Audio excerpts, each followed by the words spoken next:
Hello students and parents. ये जो भारतीय सरकार द्वारा जो अपार आईडी का प्रोसेस चल रहा है, ये आप सबके लिए, पेरेंट्स के लिए और ये बच्चों के लिए बहुत ही इम्पोर्टेंट है। क्योंकि इसके अंदर जो बच्चों की डिटेल्स ऑनलाइन भरी जाएगी, उससे कोई भी इंफॉर्मेशंस, कैसी भी इंफॉर्मेशंस आपको चाहिए हो, आप इस सिटी में हो, कहीं बाहर ट्रांसफ़र हो जाए, तो इजीली आपको इजीली एक्सेस हो जाएगा। तो सारी जो भी इंफॉर्मेशन है बच्चे की, वो एक डिजिटल कन्वर्ट होने वाली है। इसी के तहत भारतीय सरकार ने ये स्कूलों को ये ऑप्शन दिया है कि वो बच्चे की डिटेल्स यहाँ से पेरेंट्स की अनुमति के बाद में उनको यूज़ करें। और इससे आपको एक अपार आईडी मिलेगी बच्चों को, जिससे वो हर जगह अपना रिज़ल्ट हो या कैसी भी कोई भी जानकारी स्टूडेंट से रिलेटेड लेनी हो, तो आप आसानी से ले सकते हैं। तो इसको भरना कैसे है, ये हर स्कूल को ऐसा फॉर्म बच्चे को दिया जाएगा, जिसमें पेरेंट्स को क्या करना है, इसको हिंदी और इंग्लिश में दोनों को फिल करना है। तो हम आपको बता देते हैं कि ये बहुत ही ज़रूरी है एक बच्चे के पॉइंट ऑफ व्यू के हिसाब से। तो आप इसको सही तरीके से भरें, और कैसे भरना है वो मैं आपको एक बार बता देता हूँ। जैसे शुरुआत में तो स्कूल का नाम ऊपर लिखा हुआ ही होगा, और यहाँ पर जो ये लिखा हुआ है, तो यहाँ पर आपको बताना है कि अगर वो फादर भर रहे हैं फॉर्म को, तो फादर पे टिक लगाएंगे, या तो मदर है तो मदर पे टिक लगाएंगे, या गार्जियन है तो लीगल गार्जियन पे टिक लगाएंगे।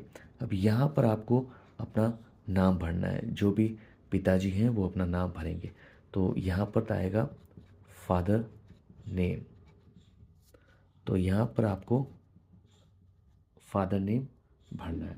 और उसके बाद में यहाँ पर कि जिसके पिता हैं, तो उस बच्चे का नाम आएगा। तो यहाँ पर आएगा सन और डॉटर नेम। तो यहाँ पर आपको सन और डॉटर का नाम लिखना है। यहाँ पर लिखने के बाद में आप अपना ही आधार कार्ड दे रहे हैं, पैन कार्ड दे रहे हैं, या जो भी आप ड्राइविंग लाइसेंस, पासपोर्ट दे रहे हैं, उस पर आप टिक लगाएंगे। और फिर उसके बाद में यहाँ पर आप उस आधार कार्ड का नंबर लिखेंगे।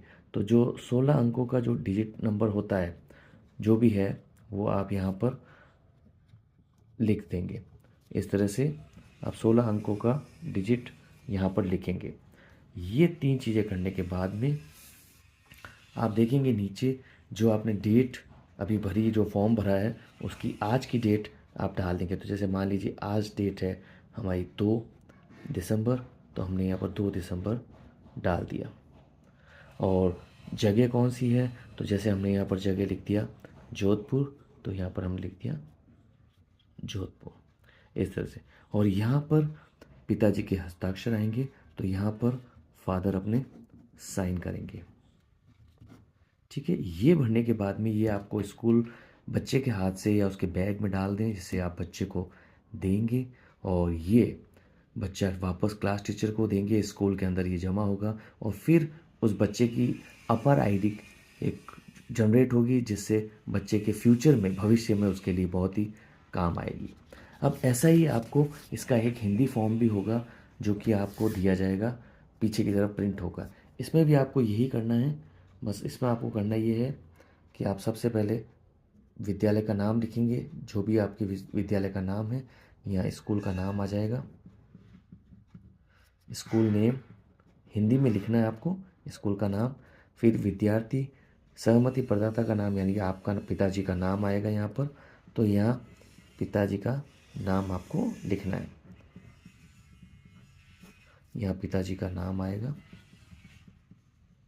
यहाँ विद्यार्थी का नाम आएगा, तो उस विद्यार्थी का नाम आपको यहाँ लिखना है, जिसके पिताजी हैं। तो यहाँ पर आएगा विद्यार्थी का नाम। फिर पहचान पत्र का नाम, आप आईडी कार्ड कौन सा दे रहे हैं, आधार कार्ड दे रहे हैं, पैन कार्ड दे रहे हैं, तो आप यहाँ पर जैसे आधार कार्ड दे रहे हैं तो लिख दीजिए आधार। और फिर यहाँ पर आप वो 16 अंकों का नंबर्स आप लिखेंगे यहाँ पर। तो यहाँ पर जो भी 16 अंकों का नंबर है, वो आप यहाँ पर भर दें, इस तरह से। मैं क्रॉस क्रॉस लगा रहा हूँ, लेकिन जो नंबर आपके आधार कार्ड में दिया हो वही आपको भरना है। ये करने के बाद में आपको फिर से यहाँ पर तारीख डालनी है। तो तारीख आप समझ ही गए होंगे। आज जो तारीख है, जैसे 2024, और जोधपुर तो हम यहाँ पर हिंदी में लिख देंगे जोधपुर, और उसके बाद में यहाँ पर पिताजी के हस्ताक्षर आएंगे।